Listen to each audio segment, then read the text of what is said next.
Beryl might have been in the shop there, a little bit slow of a... Okay, Krako's actually going to be the one that gets engaged upon. First blood will go to...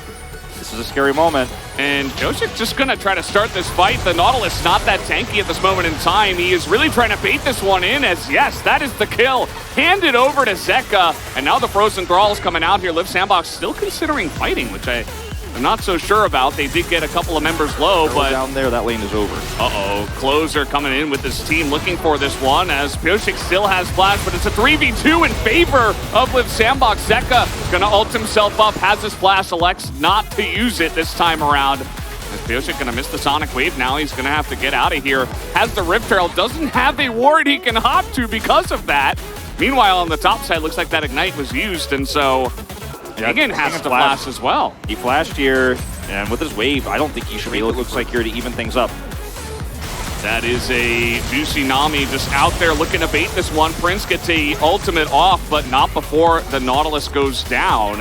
As now collapsing on in, Pyosik with Smite available. Krako incredibly low, another missed Sonic Wave, but it doesn't matter because now they're going to get this full leash and take down the Mountain Drake as well. But you have to back up there, kite towards the Drake. More of a sign of Genji is Krako. Yeah.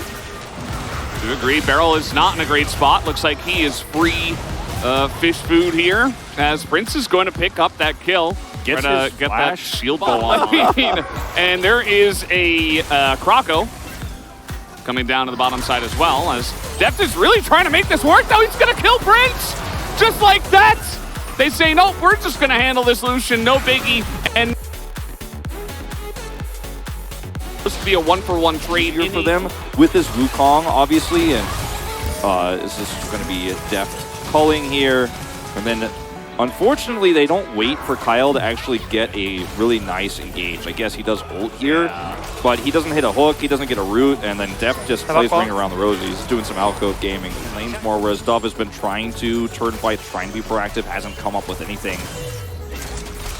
Here we go. That's that engage from screens away, and Prince is going to have his shield bow procced as Pyosik goes way too deep, but it's fine, I guess, because he zones everybody away from peeling from Prince. It's a one-for-one, but the Zeri is down. Deft still shelling damage. And all of these melee champs can't do much against Lucian, especially now that they can't re-engage. Kingen also extremely farmed up. He has almost Cleaver. Able to kill Krako. Trying to siege up here in mid. DRX look ready to pull the trigger at a moment's notice. There's no objective to fight for here, Liv Sandbox. Be very careful about how you group. Oh no, that's going to be another missed hook here. Kyle is getting slowed up, hit by the tidal wave. That is a dead Nautilus. Now 5v4. Prince is over the wall, getting a little bit of damage done, but it doesn't look like nearly enough as ultimates are thrown in. Prince has to sail away as he is trying desperately to try to kite this out, but look at DRX, they're just a 5-man unit, and now Closer's gonna get isolated. Dove looks to potentially get isolated as well. Zeka's got another claw on the way, and that extra movement speed is going to be enough. That is 4 members. Oh, no, actually only 3, as it looks like Dove will not burn down, but a 3-kill win here for DRX. Oh no! Playing and the result would have been about the same. Yeah.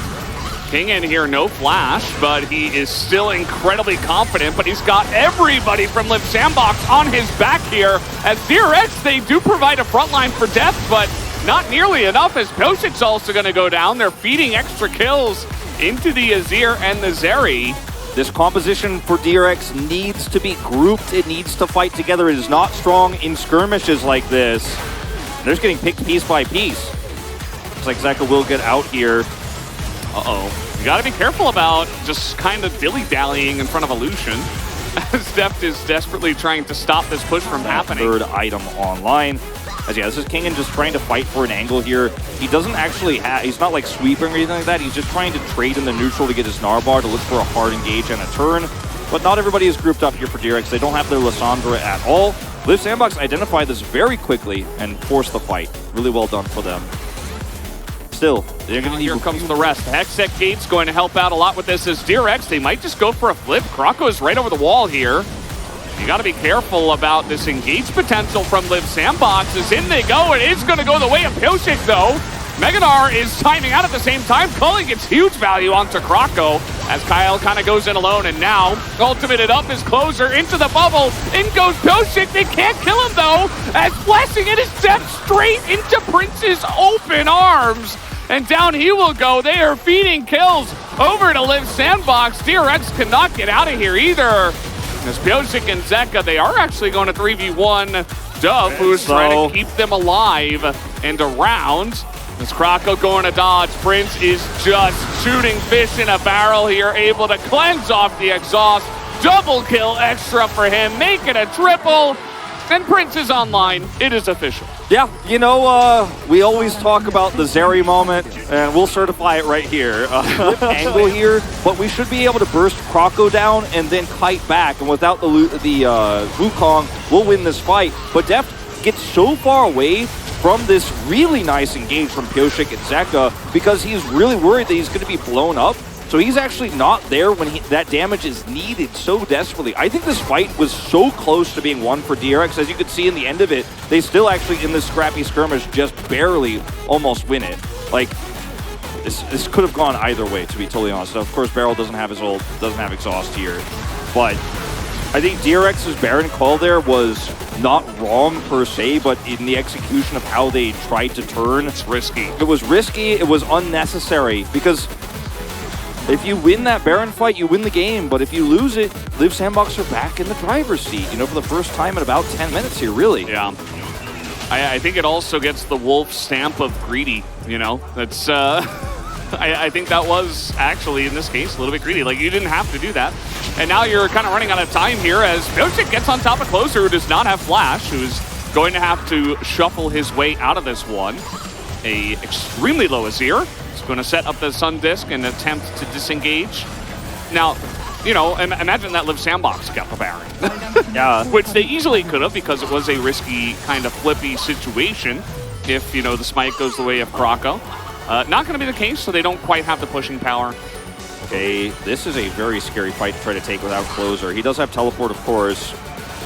Have that ward, he's coming onto it. Oh, this is really aggressive from Closer, though. I mean, he's going straight in to the rest of them. Kingen is getting isolated, though. He is almost definitely dead. Another kill over to Prince, who has 7 now. DRX are going to spot Krako in the bush, but this is another Hextech Drake that will go to Live Sandbox. 3 to the Fed. Part of the weakness that Closer has here, obviously, with this Azir build, as he actually really does a great job of peeling out here, sets up the bait really nicely, and has a stopwatch even in his inventory, doesn't need to use. And the plan of attack for Live Sandbox throughout this mid-game, despite being massively behind, is search and destroy Kingen. Find him, isolate him, and blow him up, because they can buy so much time in the rest of the fight, obviously with Cyclone, which is what Closer does on the other side of this one. But when you don't have the difficult it is to clear these control wards. Okay, Closer, he's got a crown. That's what it's for. Azeka is going to survive in this one.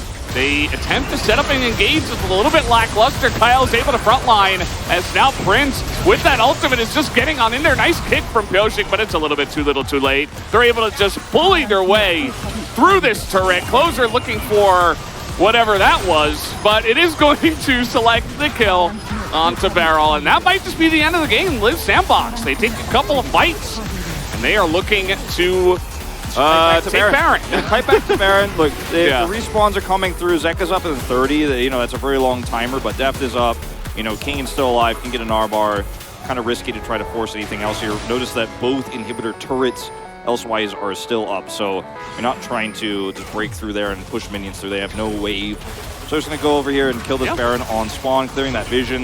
And DRX have no, I mean, they have no chance to come in here. Like, I think it would be ridiculous if they could actually muster a team fight together. It's just going to be free here. Nothing that can be done. Even with Kingen in the vicinity, he doesn't have an R-bar. He could have tried to go for a boomerang steal, I guess, but we all know how likely that would have been.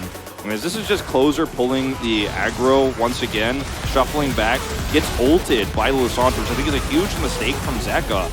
There's no follow-up damage here, and now you don't have any peel. You know, Ring of Frost is going to do a little bit for you under this turret, but meanwhile, okay, we got a fight. Looks like there is an isolated Piggy, but also Beryl pretty low. Krako trying to get the damage into Deft, but he's not quite able to close the gap.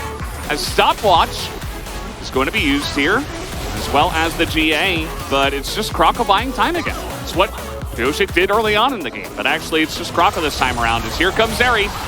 See you later, 2-hit onto the Lissandra, and down goes the Gnar. The Zeri moment happened, and now all of a sudden she's 11-2. There's not really much that DRX have to handle the damage of this sandbox. Yeah, I just want the Speed Racer song to be parodied with here she comes, here comes the Zeri. She's a demon on wheels. Yeah, it's true. Okay, I mean, there's just no defending this anymore. This sandbox, they pulled it off in the mid game. Yeah, absolutely. Huge turnaround for them as they make their late game sustained damage really work for them. They really just held on for an impressive amount of time, and that's all they needed. 19 kills by the end.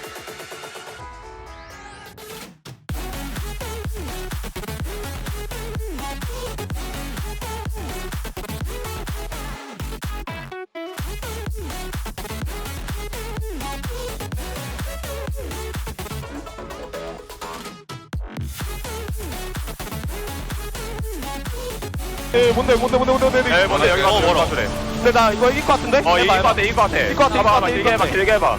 얘네랑도 쭉 봐봐. 텔 탔어, 텔 여기 텔. 옹 살짝 살아봐. 탈 수 있을 것 같아. 나 디코이 5초, 디코이 3초. 맞아, 여기 맞아. 옹 맞아, 옹 리신 맞아. 나 크게 돌게. 이거 디코이 3초. 나 봐줄래? 오케이, 나 점프 없어. 나를 점프 없어. 아래 쪽 조금만 한것 같아. 나를 점프 없어. 아직도 살짝 와줘, 여차하면. 나를 점프 없어. 나를 봐. 나를. 나 바텀 라인 타면 이긴다. 야, 미드가 나이스!